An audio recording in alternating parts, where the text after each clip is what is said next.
तुलसी विवाह की कथा। आप सभी को तुलसी विवाह की हार्दिक शुभकामनाएं। तुलसी विवाह हिंदू धर्म में एक महत्वपूर्ण और पवित्र पर्व है। तुलसी जी को बहुत ही पवित्र माना जाता है। इसे घर में लगाने से सकारात्मक ऊर्जा का संचार होता है और नकारात्मक शक्तियों का नाश होता है। शालिग्राम शिला भगवान विष्णु का प्रतीक है, इसलिए इस पवित्र दिन पर इनका विवाह करके भक्तों को धार्मिक पुण्य प्राप्त होता है। मान्यता है कि तुलसी विवाह करने से परिवार में सुख शांति आती है और दाम्पत्य जीवन सुखमय होता है। खास तौर पर यह उन लोगों के लिए बहुत ही शुभ है जिनका विवाह किसी कारण से लंबे समय से नहीं हो पा रहा हो। तो आज तुलसी विवाह के इस शुभ अवसर पर आप सबको सुनाते हैं तुलसी विवाह की बहुत ही सुंदर और दिव्य कथा। आप सुनेंगे तुलसी स्तोत्र का हिंदी अनुवाद भी, इसलिए आप सभी तुलसी माता और शालिग्राम भगवान जी का स्मरण करके कथा और स्तोत्र को पूरा जरूर सुनिए। तुलसी विवाह की कथा के अनुसार सावर्ण मुनि की पुत्री तुलसी अपूर्व सुंदरी थी। उनकी इच्छा थी कि उनका विवाह भगवान नारायण के साथ हो। इसके लिए उन्होंने नारायण पर्वत की घाटी में स्थित बद्री वन में घोर तपस्या की। दीर्घ काल तक तपस्या के बाद ब्रह्मा जी ने प्रसन्न होकर उन्हें दर्शन दिए और वर मांगने को कहा। तब तुलसी जी ने कहा, हे सृष्टिकर्ता ब्रह्मदेव, आप अंतर्यामी हैं, सबके मन की बात जानते हैं। फिर भी मैं आपको अपनी इच्छा बताती हूँ। मैं चाहती हूँ कि भगवान श्री नारायण मुझे पति रूप में मिले। तब ब्रह्मा जी ने कहा, तुम्हारा अभीष्ट तुम्हें अवश्य मिलेगा। अपने पूर्व जन्म में किसी अपराध के कारण तुम्हें शाप मिला है। इसी प्रकार भगवान श्री नारायण के एक पार्षद को भी दानव कुल में जन्म लेने का शाप मिला है। दानव कुल में जन्म लेने के बाद भी उसमें नारायण का अंश विद्यमान रहेगा। इसलिए इस जन्म में पूर्व जन्म के पाप के शमन के लिए संपूर्ण नारायण तो नहीं, नारायण के अंश से युक्त दानव कुल में जन्मे उस शापग्रस्त पार्षद से तुम्हारा विवाह होगा। शाप मुक्त होने पर भगवान श्री नारायण सदा सर्वदा के लिए तुम्हारे पति हो जाएंगे। तब तुलसी जी ने श्री ब्रह्मा जी के इस वर को स्वीकार कर लिया, क्योंकि मानव कुल में जन्म के कारण उन्हें मायावी भोग तो भोगना था। अब तुलसी बद्री वन में ही रहने लगी। नारायण का वह पार्षद दानव कुल में शंखचूर्ण के नाम से पैदा हुआ। कुछ समय के बाद वह भ्रमण करता हुआ बद्री वन में आया। यहाँ तुलसी जी को देखते ही वह उन पर मुग्ध हो गया। तुलसी जी के सामने उसने अपने साथ विवाह करने का प्रस्ताव रखा। इतने में ही ब्रह्मा जी वहां आ गए और तुलसी जी से कहा, तुलसी, शंखचूर्ण को देखो, कैसा देवोप इसका स्वरूप है। दानव कुल में जन्म लेने के बाद भी लगता है मानो इसके शरीर में नारायण का वास हो। तुम प्रस्ताव को सहज स्वीकार कर लो। तुलसी जी को भी लगा कि उनकी तपस्या पूर्ण हुई, उन्हें इच्छित फल मिला है। इस प्रकार शंखचूर्ण के साथ उनका गांधर्व विवाह हो गया और वह शंखचूर्ण के साथ उसकी पत्नी बनकर महल में आ गई। शंखचूर्ण ने अपनी परम सुंदरी सती साध्वी पत्नी तुलसी के साथ बहुत दिनों तक राज्य किया। उसने अपने राज्य का इतना विस्तार कर लिया कि देवलोक तक उसके अधिकार में आ गया। स्वर्ग का सुख भोगने वाले देवताओं की दशा अब दयनीय हो गई। शंखचूर्ण किसी को कष्ट नहीं देता था, पर अधिकार और राज छिन जाने से सारे देवता मिलकर श्री ब्रह्मा, विष्णु और शिव जी की सभा में गए तथा अपनी विपत्ति सुनाई। तब ब्रह्मा जी ने कहा, तुलसी परम साध्वी है, उनका विवाह शंखचूर्ण से मैंने ही कराया था।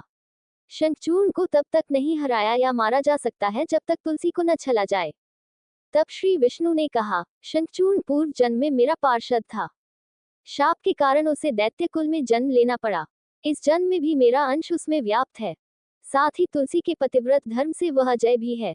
फिर देवताओं की सहमति से भगवान शिव ने शंखचूर्ण के पास संदेश भिजवाया कि या तो वह देवताओं का राज्य लौटा दे या फिर उनसे युद्ध करे।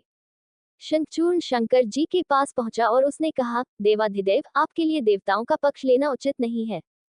राज्य का विस्तार करना तो हर राजा का कर्तव्य है, और मैं किसी को दुखी भी नहीं कर रहा हूँ। आप देवताओं से कहिए कि वे मेरी प्रजा होकर रहे। मैंने आपका भी कोई अपकार नहीं किया है। हमारा आपका युद्ध शोभा नहीं देता, और अगर इस युद्ध में आप हार गए तो ये तो बड़ी लज्जा की बात हो गई। अगर मैं हार गया तो आपकी कीर्ति बहुत अधिक नहीं बढ़ेगी। शंखचूर्ण की बात सुनकर भगवान शंकर हंसे, वे तो सब रहस्य जानते थे।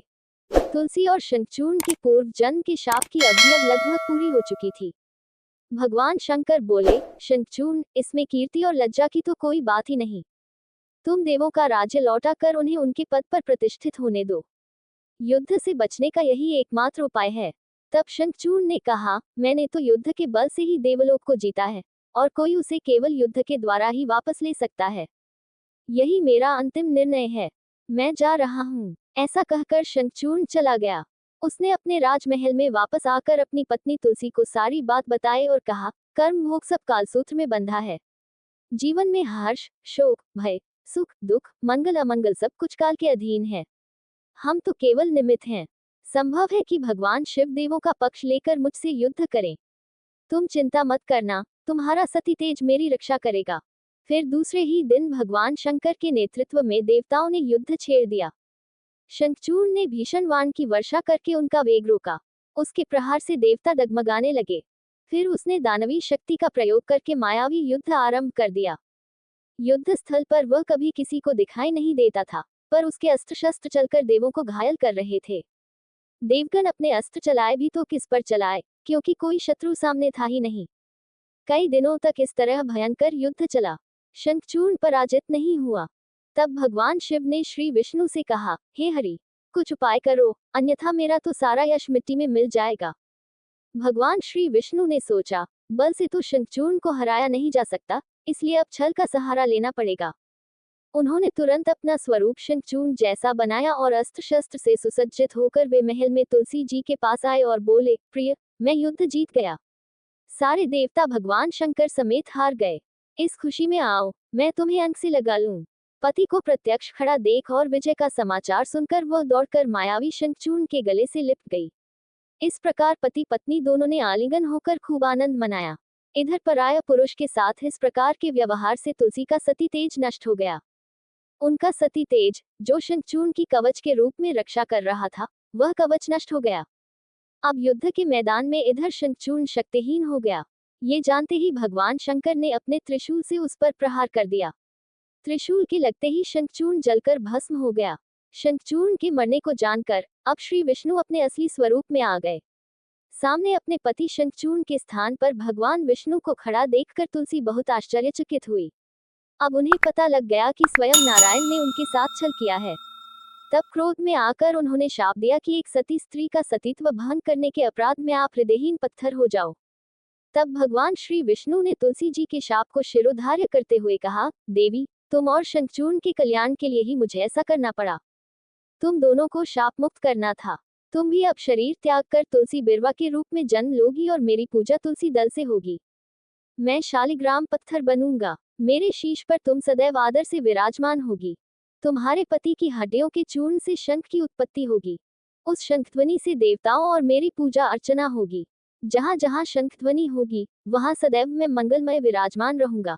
तुमने पूर्व जन्म में बद्री वन में मुझे पाने के लिए बड़ी कठिन तपस्या की थी।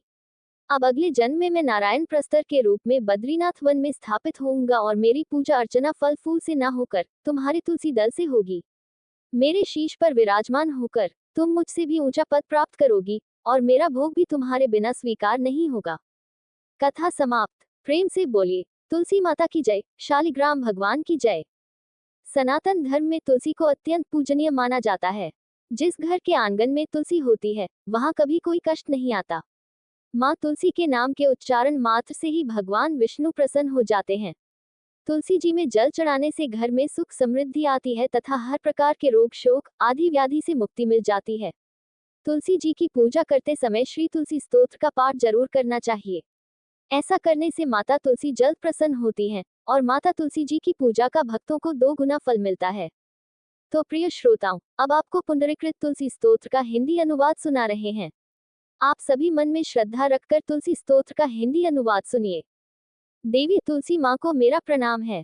मैं आपको नमन करता हूँ। हे विश्व की पालक, आप श्री हरि की परम प्रिय हैं। हे देवी, आपकी शक्ति के कारण ब्रह्मा से लेकर सभी देवता इस संपूर्ण संसार को बनाए रखने और उसका अंत करने में सक्षम हैं। इसका अर्थ है कि आपके कारण ही ब्रह्मा जी के साथ अन्य देवता गण सृष्टि के निर्माण, उसके पालन पोषण और विनाश में लगे हुए हैं। देवी तुलसी जी, आपको मेरा प्रणाम है। जो जीवन में कल्याण लाती हैं, उन देवी तुलसी को नमस्कार है। जो श्री विष्णु जी की प्रिय हैं और जो शुभ हैं, मुक्ति प्रदान करने वाली और समृद्धि प्रदान करने वाली देवी तुलसी को नमस्कार है। देवी तुलसी को नमस्कार है। हे देवी, कृपया मुझे सभी प्रकार के दुर्भाग्य और विपत्तियों से बचाए रखना। हे देवी, आपकी महिमा का वर्णन करना, यहाँ तक कि आपका स्मरण मात्र ही मनुष्य को पवित्र बना देता है। देवी तुलसी जी को प्रणाम।